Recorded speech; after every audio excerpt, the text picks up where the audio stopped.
बाबा, बाबा हम सच कह रहे हैं, हम झूठ नहीं बोल रहे बाबा। आप कुछ सोचिए, हमें वाजपेयी परिवार के साथ हमारा इतिहास बहुत अच्छे से पता है। हम कभी भी कोई ऐसी हरकत नहीं करेंगे बाबा जिससे कि आपको ठेस पहुंचे, आपको तकलीफ पहुंचे। इस दुनिया में लड़कियों की कमी नहीं है जो हम उसी परिवार की लड़की की तरफ नजर भी उठाकर देखेंगे।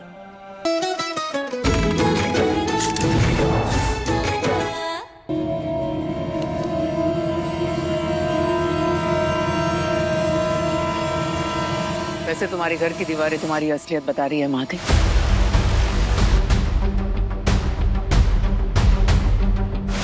लोग अपने घरों में अपने पूर्वजों की, अपने माता पिता की तस्वीर लगाते हैं,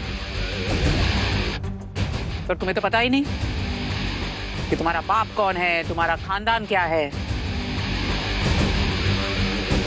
इन जिनके 5 लोगों का परिवार है, 5 लोगों की 50 तस्वीरें इस घर में लगा के रखी। अपने इस लौंडे को समझा लो, वरना हमने समझाया ना तो झेल नहीं पाओगे। अरे थम जाइए साले साहब, थम जाइए। सबसे पहले तो बकवास कीजिए बंद, समझे आप? क्या कर रहे हैं हम इसका? चूल्हे में जलाकर आग सेकें। हमारे यहाँ की गैया भूखी मर जाएगी लेकिन तुम्हारे यहाँ की रोटी नहीं खाएगी, समझे? और क्या लगता है आपका हमारे घर का लड़का तुम लोगों से रिश्ता जोड़ेगा? तुम लोगों से? अरे जाओ रे जाओ, तो यहाँ से। अरे पूछो अपने लौंडे से कि वो आज सुबह कॉलेज के क्लासरूम में रज्जी के साथ अकेला था या नहीं।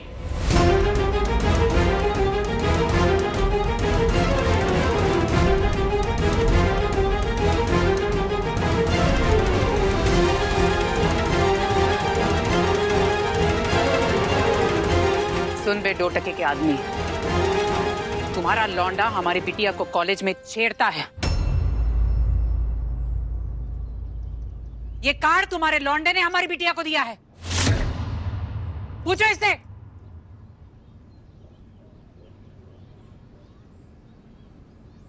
रजी बोलना, मैं हूं तेरे साथ।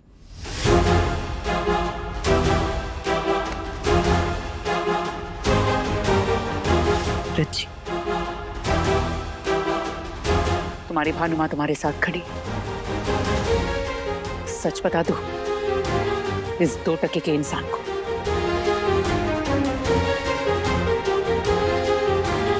बोलना मेरा बच्चा, इसने तुम्हें कार्ड दिया ना? बोलना बेटा।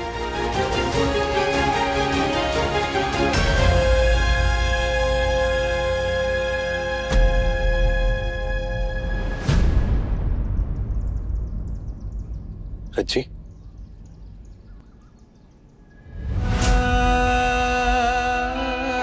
बाबा, बाबा ये झूठ बोल रही है। हमने ऐसा कुछ भी नहीं किया है। पापा,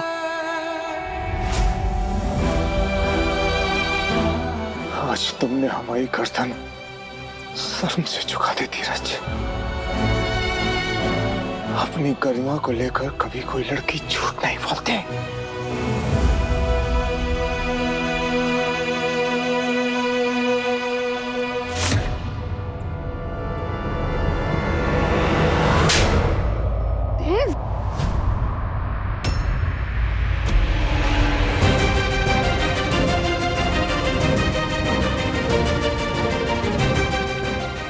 लड़की कभी झूठ नहीं बोलते जब बात उसकी अस्मिता पे हो।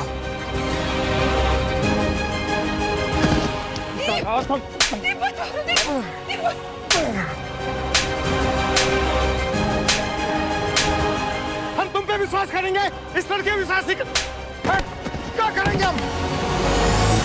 अरे बस हो गया।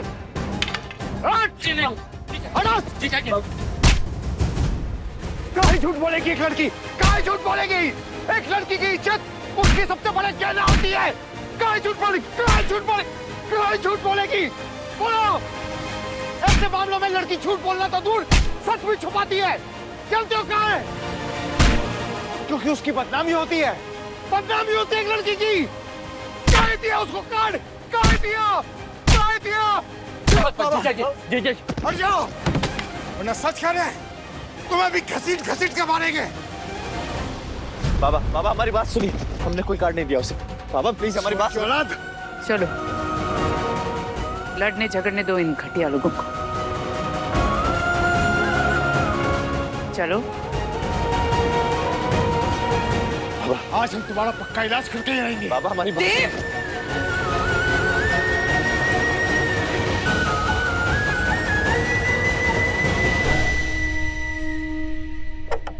कोई नहीं आएगा कमरे के अंदर।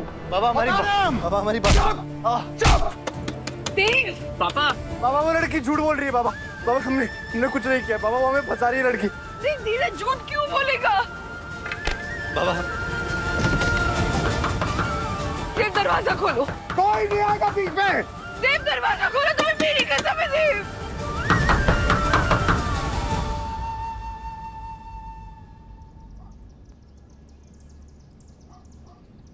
बाबा बाबा हम सच कह रहे हैं, हम झूठ नहीं बोल रहे। बाबा आप कुछ सोचिए, हमें वाजपेयी परिवार के साथ हमारा इतिहास बहुत अच्छे से पता है। हम कभी भी कोई ऐसी हरकत नहीं करेंगे बाबा जिससे कि आपको ठेस पहुंचे, आपको तकलीफ पहुंचे। इस दुनिया में लड़कियों की कमी नहीं है जो हम उसी परिवार की लड़की की तरफ नजर भी उठाकर देखेंगे। अच्छा, बाबा कमी नहीं है, लड़कियों की कमी नहीं है। बाबा चलो हमारे साथ। 25 साल पहले हमारी और विद्या की शादी हुई थी। क्यों? क्योंकि हम एक दूसरे से प्यार किया करते थे। हम दोनों तो एक दूसरे के जीवन साथी बन गए, लेकिन उसके चलते इसका पूरा परिवार बिखर गया। पप्पा इस दुनिया में नहीं रहे और विद्या के परिवार वालों ने इसको हमेशा हमेशा के लिए त्याग दिया। ये सब बात तो आप अच्छी तरह से जानते हैं ना, लेकिन एक बात है जो आप अच्छी तरह से नहीं जानते हैं, और वो ये बात है कि विद्या आज तक इस बात को लेकर दुखी है, और ये ऐसा दुख है जो अब तक खत्म नहीं हुआ है। और काहे हुआ ये सब कुछ? क्योंकि हम और विद्या एक दूसरे से प्यार करते थे और हमने बिना कुछ सोचे समझे एक दूसरे से विवाह कर लिया। इसलिए मतलब आप कहना क्या चाहते हैं? हमने गलत किया? हमें नहीं करनी चाहिए थी शादी? नहीं विद्या, हमारे कहने का मतलब ये नहीं था। विद्या, हम अनाथ थे, लेकिन हमसे बड़ा भाग्य का धनी तो और कोई हो ही नहीं सकता। सच कह रहे हैं, हमसे बड़ा खुशकिस्मत और कौन हो सकता है? बताइए, आप हमारे जीवन में आई, आप हमारी धर्मपत्नी बनी, हम तो बहुत बड़े भाग्यशाली हैं। लेकिन जरूरी तो नहीं ना कि हमारे जैसा भाग्य हमारे बच्चों का भी हो।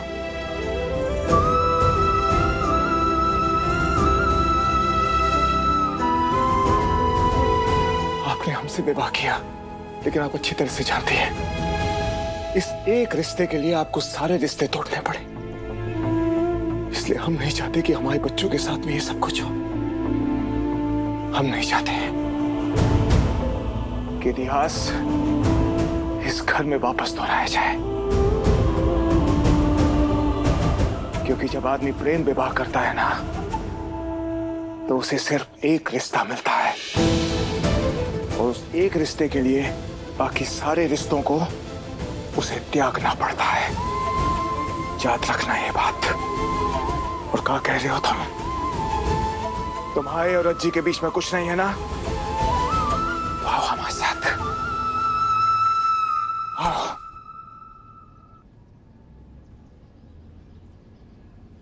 मर्यादा पुरुषोत्तम राम, जानते हो उनको मर्यादा पुरुषोत्तम काहे कहा जाता है? क्योंकि इन्होंने कभी दिया हुआ वचन नहीं तोड़ा। अपने पिता को भी जो इन्होंने वचन दिया था ना, उसके लिए इन्हें 14 साल वनवास में काटने पड़े थे।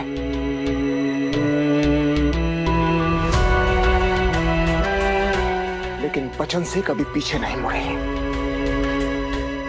और तुमने कहा है कि तुम्हारी रज्जी में कोई दिलचस्पी नहीं है, तो ठीक है, भगवान राम को साक्षी मान के कसम खाओ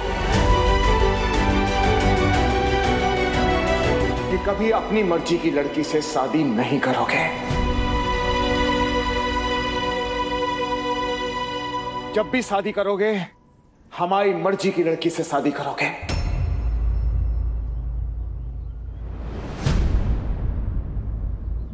दो वचन।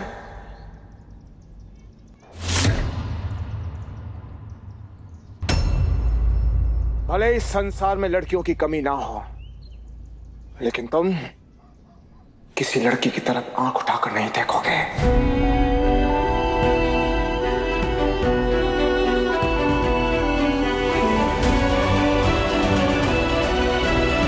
शादी करोगे तो हमारी पसंद की लड़की से करोगे।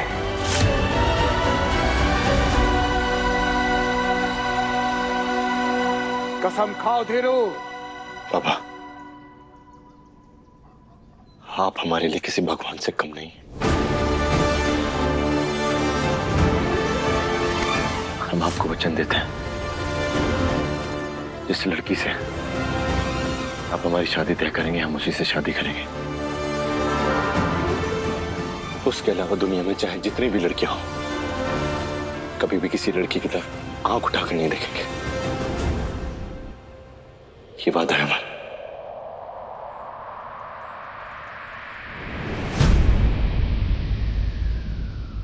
आंसू, केतु, तुम भी भगवान राम को साक्षी मान के कसम खाओ कि जब भी विवाह करोगे हमारी पसंद की लड़कियों से करोगे।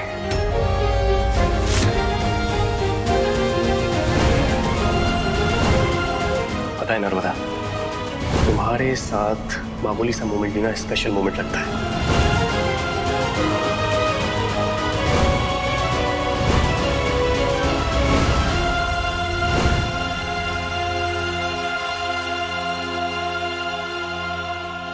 तुमने सुना नहीं हमने क्या कहा है? वचन दो हमें कि हमारी कोई भी औलाद अपनी मर्जी से शादी नहीं करेगी। हमारी कोई भी औलाद प्रेम विवाह नहीं करेगी। वचन दो हमें। हम वचन देते हैं पापा, हम भी कसम खाते हैं पापा।